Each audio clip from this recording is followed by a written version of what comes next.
Please stand for the Pledge of Allegiance, followed by a moment of silence. I pledge allegiance to the flag of the United States of America and to the republic for which it stands, one nation under God, indivisible, with liberty and justice for all.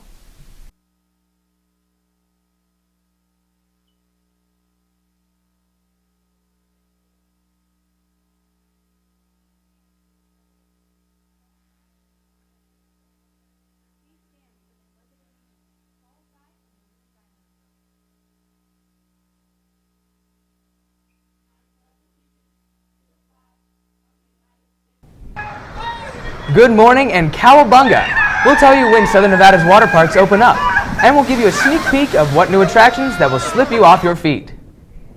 Toast, that's what you'll be if you're unprepared for next year's changes. We'll tell you what changes to be ready for that will impact your schedule. And finally, sex ed, the controversial topic that has taken Southern Nevada into the national spotlight. Find out why and more today, Friday, March 27th, 2015.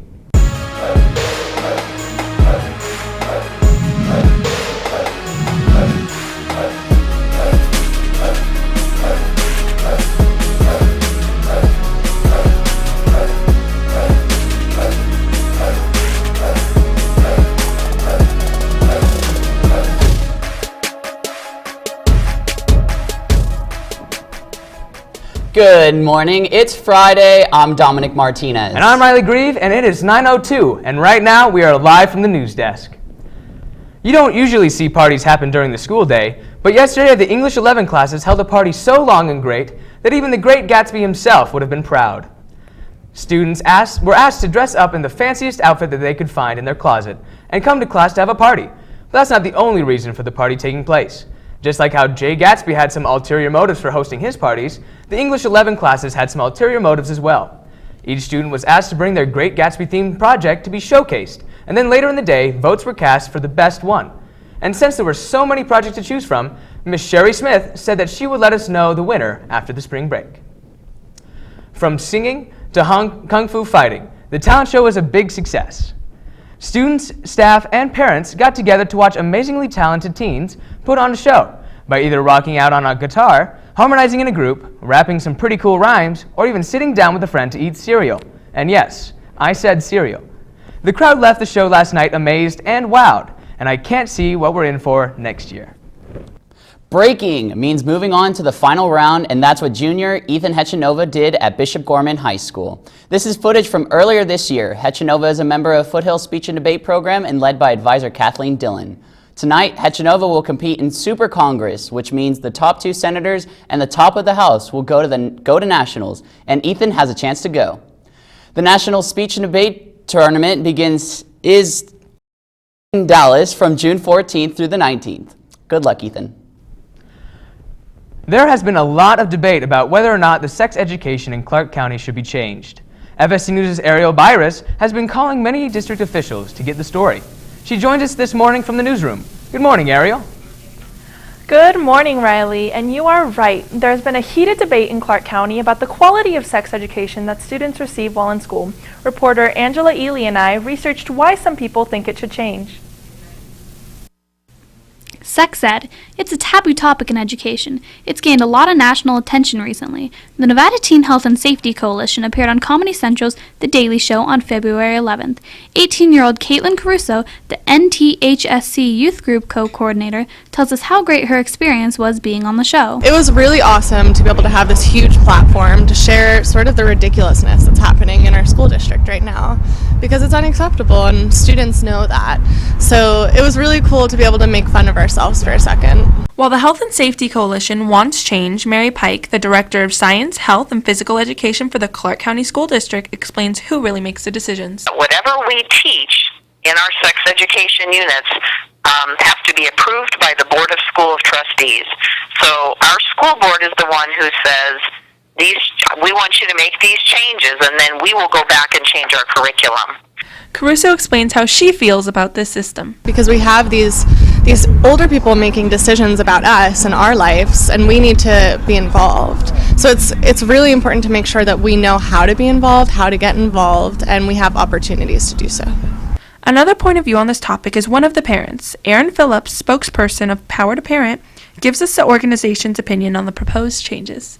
So, the reason why students are students and they're under 18 is because, they aren't ready to make certain decisions for themselves. And I think, obviously, there's a higher risk-taking behavior for teenagers. So I think they need their parents to guide them and help them make those choices. According to CCSD's sex education survey, 52.2% of people agreed that change is necessary. Students at Foothill have many changes they would like to see in the curriculum. Many felt the curriculum lacks in many ways. Everyone's at risk for a sexually transmitted disease regardless, so I feel like there needs to be a little bit more of education. CCSD's sex ed curriculum is abstinence-based. Health teacher Dana Trees explains why the current curriculum is inadequate. Because it's not followed precisely by all teachers, so there's changes that need to be made, and we need to add more, take some out. It's important to note that Caitlin Caruso in our story has no relationship to Principal Joe Caruso. I say that since this was a touchy subject as we were researching. There are always several sides to a story, so it will be interesting to see how this goes. Reporting live from the FST newsroom, I'm Ariel Byras. Back to you, Riley. Before we let you go, Ariel, based on your research about how long will it be until we can expect any changes in the sex education program? Well, Riley, since there's been so much debate about the topic and the views are about 50% on each side, we shouldn't expect any changes for a long time. Thank you, Ariel, for letting us know that sex education may change in the future. And we at FST News will keep you updated if any changes to the program are made. 10 years ago, McDonald's, Fosso's were busy places at lunch. That's because Foothill had an open lunch policy. Students could leave campus to go home or out to eat for lunch. FST News' Jacob Brazil tells us why that isn't the case anymore.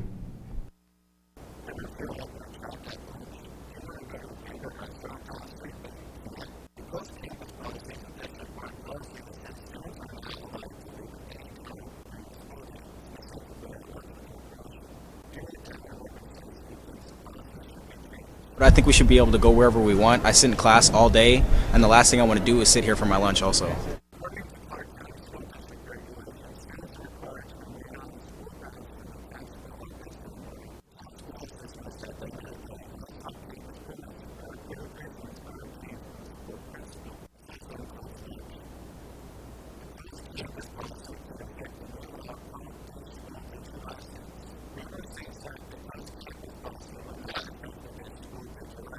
Because no matter what, if you're tardy or gone, you got to get your license taken away no matter what. So I think we should be able to at least have some privilege to go out. Ditch school, ditch your license is a Nevada state law which says if students have 3 or more unexcused absences in a semester, the first offense would be a 30-day suspension of your license and the second offense would be a 60-day suspension of your license. An article in the October 2002 edition of the now defunct Class Publications alluded to an accident that occurred in 2002 as a reason why district officials contemplated closing campuses. One incident that involved a Centennial High School student and another that involved 5 Las Vegas high school students. Natasha Keeter, Ashley Truster, and a few of their friends from Las Vegas High School were in a car headed back to school at the end of their lunch break when they got into an accident. According to 8 News Now, police said that Keeter was speeding and lost control of the vehicle. The car was split in half by a light pole. Keeter died at the scene of the car accident and Truster died a few days later. For an open campus to come back to Foothill, the Board of Clark County Trustees would have to approve a policy change. This has been Jacob Brazil for FST News. All Clark County schools have been closed campus for a while. It's especially tough for seniors who have only one class left after lunch. If you're looking for some fun things to do during spring break, Cowabunga Bay is opening up with 2 new rides. FST News' Zach Salisbury dives into the story. Cowabunga Bay added 2 new rides that are opening this year. The first is the Wild Surf, which is the world's largest man-made wave, and it's the first and only ride of its kind. The other ride is Beach Blanket Bonsai. It takes you up to a height of 60 feet, and then you race over 600 feet of turns, curves, and dips. As you can see here, some of the staff members are already enjoying the ride. Both of these rides hold up to 4 people per raft. They both have a minimum height requirement of 4 feet and a 4-person maximum weight of 770 pounds. Also, you don't have to worry about carrying your raft all the way up to the slide because they have a conveyor belt to send it up, unlike before where you had to carry your raft up. Zach Salisbury with FST News. Also opening tomorrow is Wet n Wild, and that is on the west side of the valley. After the break, Tony joins us to fill us in on yesterday's results. If you couldn't make it to the volleyball game last night, find out if boys beat basic. Then Ricky fills us in on what some of our sports teams will be doing over spring break and the tournaments that they will be competing in. And later, Jesse joins us to talk about spring sports seasons so far. All sports coming up after the break. We'll be right back.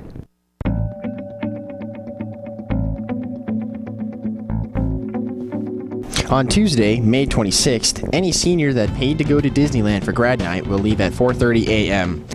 All seniors going to grad night will come back on Wednesday, May 27th at 8 a.m., paying $150. That includes admission to Disneyland and California Adventures. The grad night party will be held at California Adventures. You will also get a t-shirt, transportation to Disneyland, and snacks.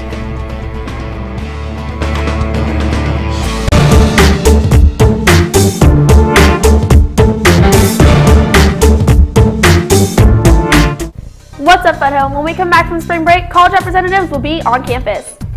Nevada State College will have on-site admissions and next step for seniors on April 7th at 9 a.m. in the library. Also on April 7th, but at 10 a.m., UNLV will send their Running Rebels to room 101 for a presentation. And finally, April 8th, Dixie State University will be here as always in the library. Of course, if you have any questions or would like to sign up, see Miss Lisa Mendez in room 101. I'm Nikki Tabbitt, now back to the show.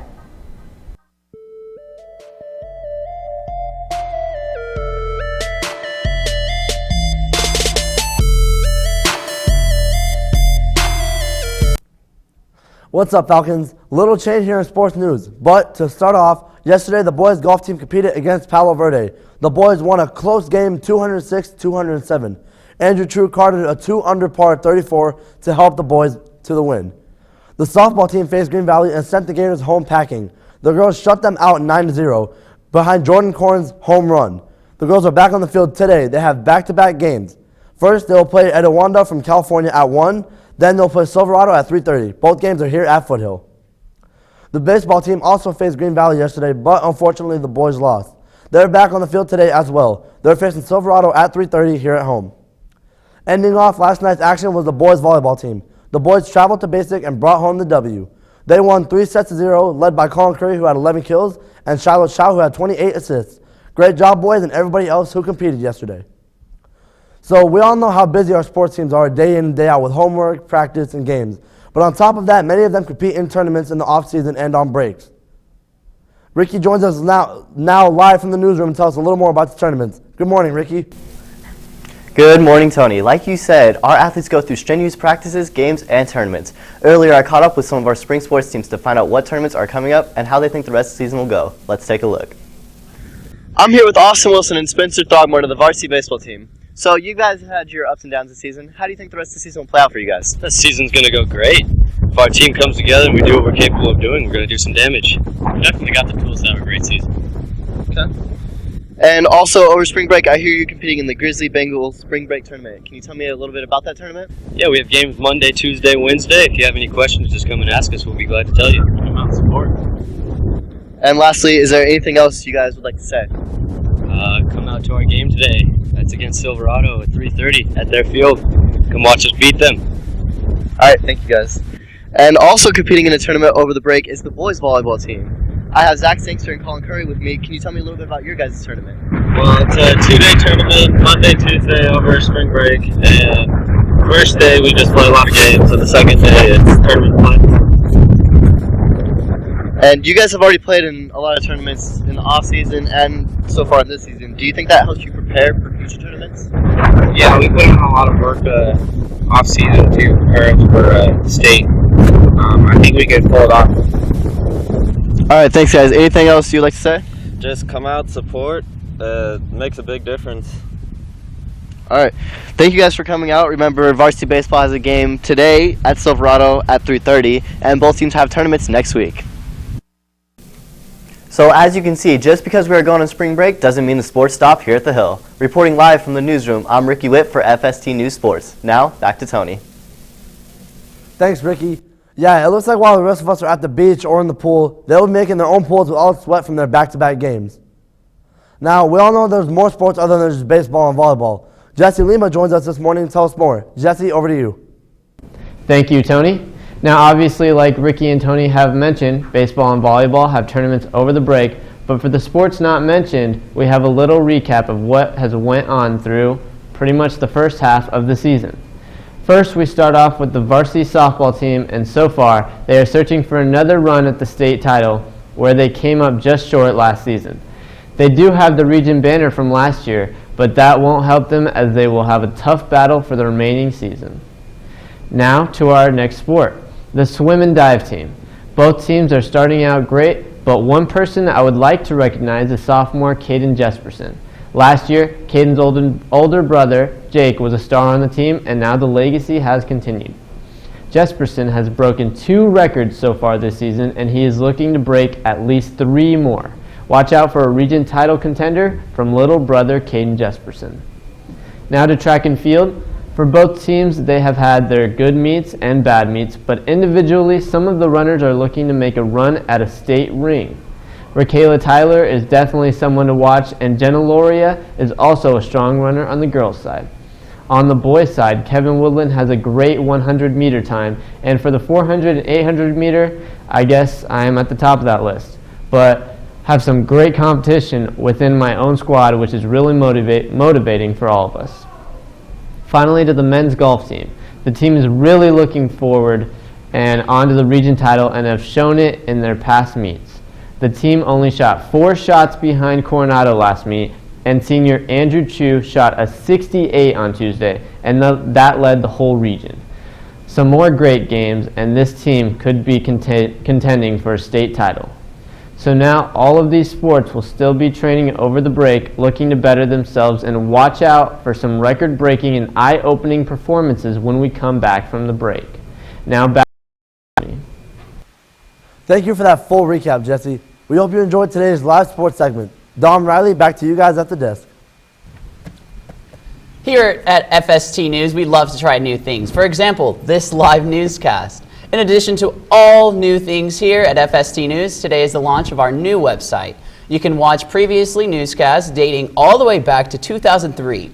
Check out the stories you've seen in the newscast and so much more at www.fstnews.com. Our new website is designed by Blake Wilson, Director of Communications, which is our sister company. He's also responsible for Foothill's official website. While you are checking out our site, be sure to follow us on Twitter and Instagram. Our username is @FSTNews. We want to thank you, the viewer, for joining us with this live newscast. That's right, Dominic. We can't do what we do without you. And don't forget, there is no school beginning March 13th, and we come back to school on April 6th. Spring break. Then the final stretch to graduation for some of us is just way not that down the road. So there are many senior activities coming up, so keep your grades up, seniors, and don't fall behind. And as always, if you have any questions for us at FST News or have a suggestion or a story, drop us a line at fstnews.com or tweet us @FST News. From all of us here to you, have a fun and safe spring break.